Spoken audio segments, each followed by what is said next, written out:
Cabinet Minister and also spokesperson of the MDA-2 government, Dr. M Ampareen Lyngdoh, had offered her views on the recent alleged attack on Meghalaya Chief Minister Conrad K Sangma while at a discussion with Achik pressure groups at the Mini Secretariat at Tura on 24th July 2023.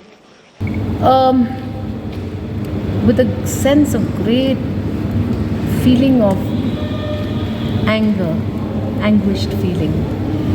I feel that the attack that we saw, the display of anger that we saw in Tura on the 24th is something which is unacceptable.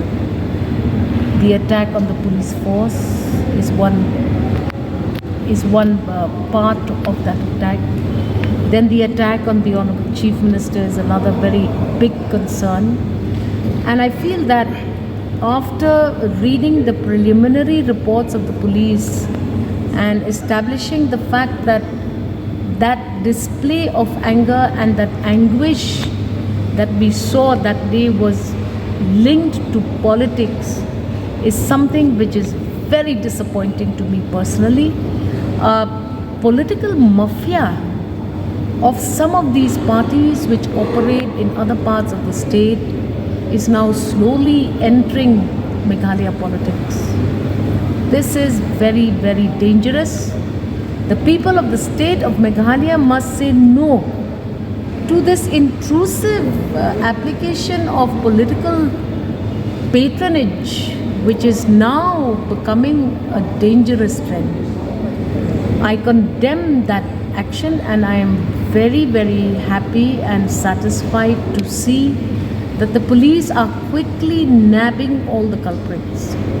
I am also privy to information which says that there is a political party which is denying its involvement directly in all of those display of anger by certain quarters of citizens.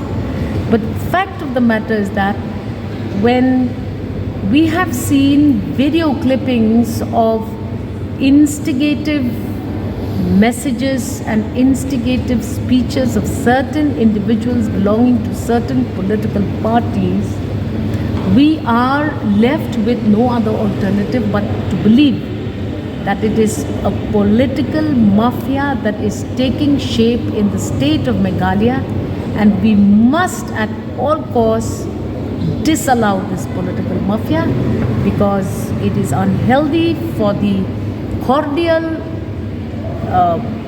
coexistence of political parties in the state of Meghalaya for 51 odd years. Suddenly now you are seeing this animosity between political parties which is percolating to the cadres. Now cadres are then creating this confusion in political spheres. I condemn this, and we should make sure that as a state we must maintain cordial relationships between political parties. We may be having separate roles. Certain political parties are playing the role of the opposition. Certain political parties are playing the role of governance. We need to coexist, and we cannot allow this. And we must take stringent action as per law against people who are misusing political forums and creating hatred in the communities.